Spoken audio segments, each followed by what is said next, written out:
I'll be doing at Kentucky. So, Mark Stoops, the head coach, enters his 12th season at Kentucky, which is his only head coaching job ever, and probably will be his only head coaching job ever. I don't think he's going to leave Kentucky, and he's turned them into the one of the most physical football teams in the SEC. He has a big focus on the line of scrimmage, and he's not just improved Kentucky's records since he's been there, but he's also improved their recruiting too. Kentucky used to recruit horribly, but this year they had a top 25 recruiting class. It ranked 24th, and Kentucky returns the most production of all SEC teams this year with 72%. So I'm going to talk a little bit about each side of the ball on the roster and special teams, and then I'll go through their schedule game by game and give you a predicted winner and loser for each game. So on the offensive side, Kentucky was not that good last year, only averaging 26.9 points per game. So at quarterback, they bring in a transfer quarterback from Georgia, Brock Vandegrift. He's a five-star quarterback. He was Georgia's backup quarterback last season. He's a very talented thrower and runner, but he doesn't have hardly any experience in college. He only threw 18 passes last year and only ran five times. Now, in what little he did play last year, he did look pretty good. He completed 12 of those passes, which is a 66.7%, and he had 165 yards passing in that, which averages 9.2 yards a throw, and he had two touchdown passes, and he ran for 39 yards on the five carries last season. So I think quarterback though is questionable for Kentucky this year because even though Brock Vandegrift can be a great quarterback, he's not had enough experience to be able to say for sure that he's going to be great.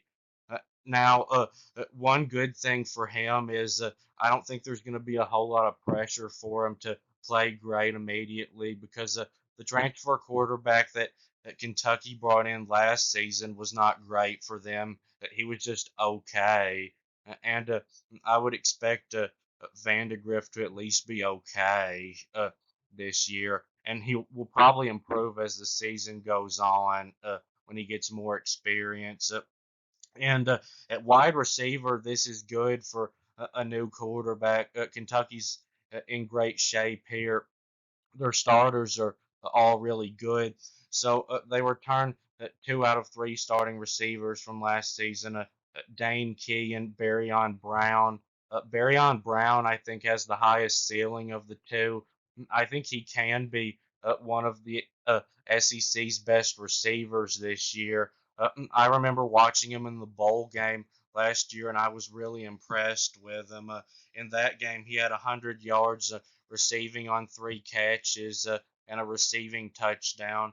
And last season, he had 539 on 43 catches and four touchdowns, averaging 12.5 a catch. I think he'll have bigger numbers than that this year.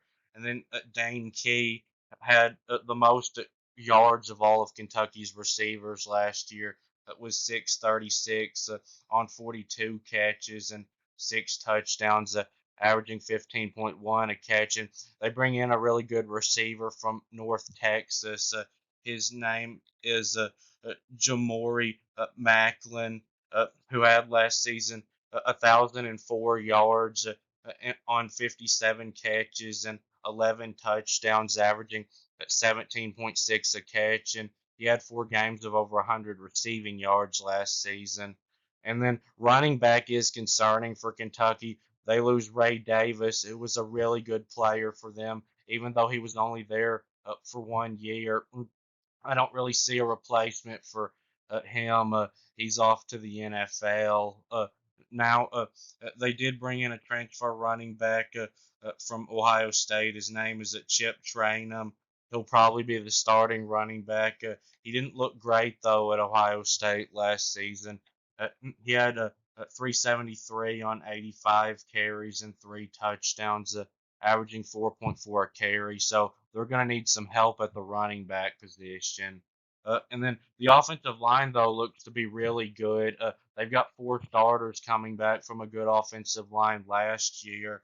And they brought in a transfer tackle from Tennessee to fill the other starting spot, who is good. His name is Gerald Minkey, who only allowed 1 sack and 12 total pressures last season. And on defense, they weren't great here last year either. They were okay. Uh, they averaged giving up 25.8 points per game.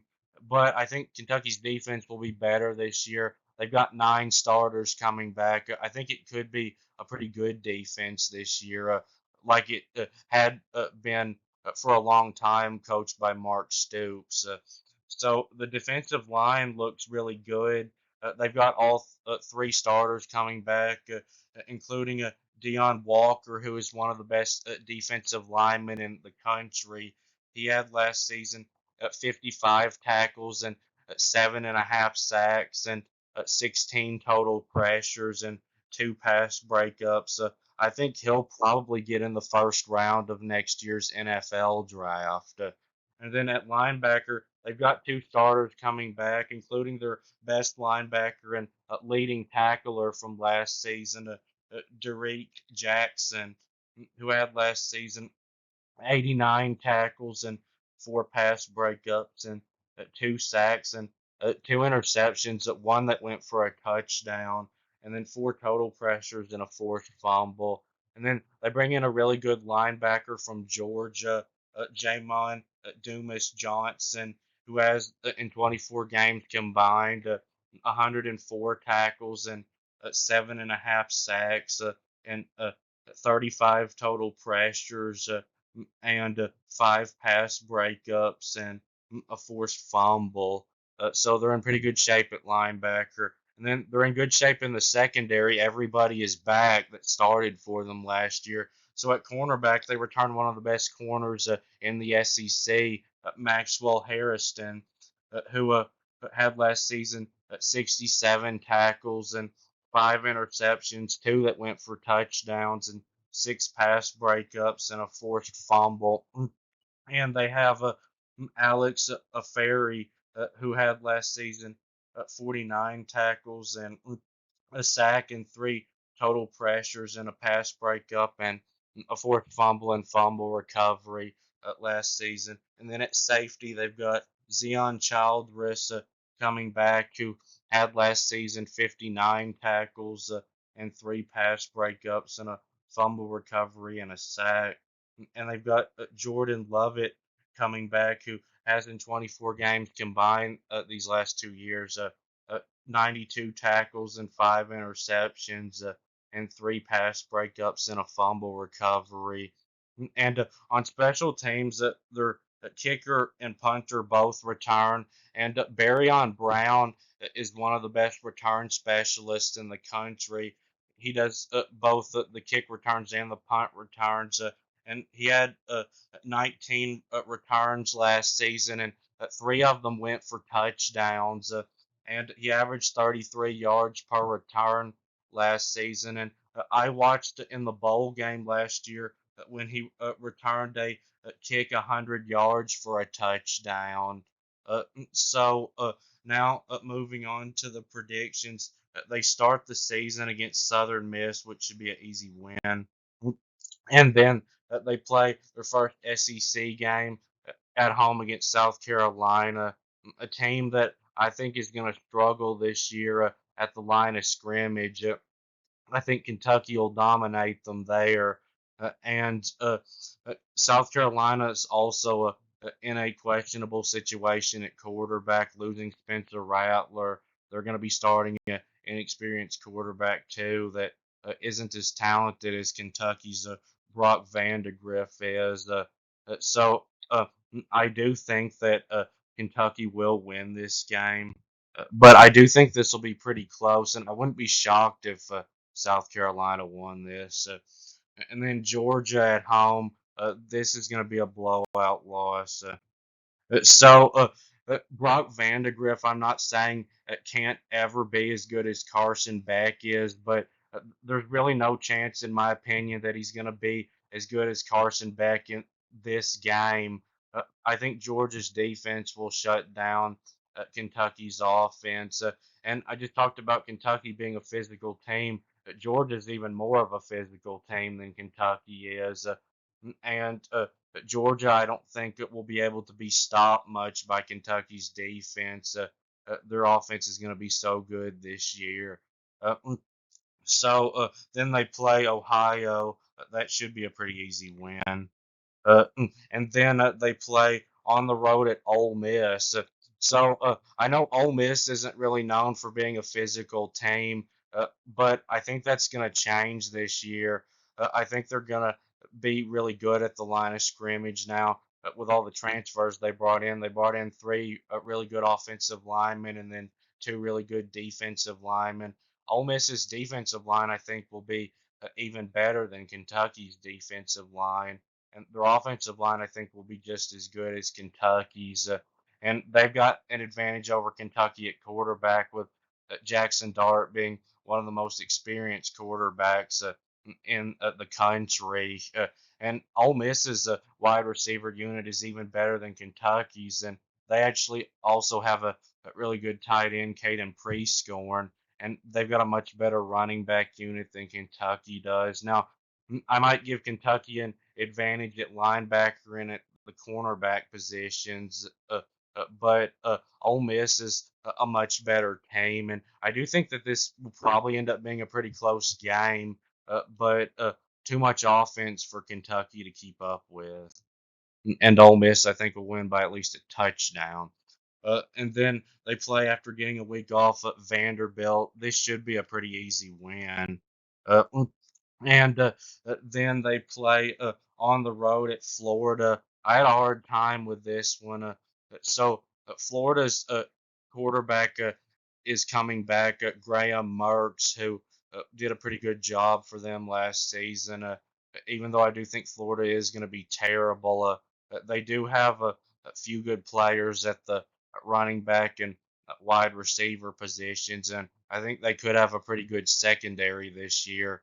But Florida's not going to be very good at the line of scrimmage this year. Kentucky will control them there, I think, and Kentucky has a big advantage over Florida with coaching. And if a team is much better coached and better at the line of scrimmage, it's hard for me to pick against them. So I'm going with Kentucky. But I do think this will be pretty close. And then Auburn at home, another one that's going to be pretty close. Auburn's another well coached team, but Auburn also has a very questionable situation at quarterback.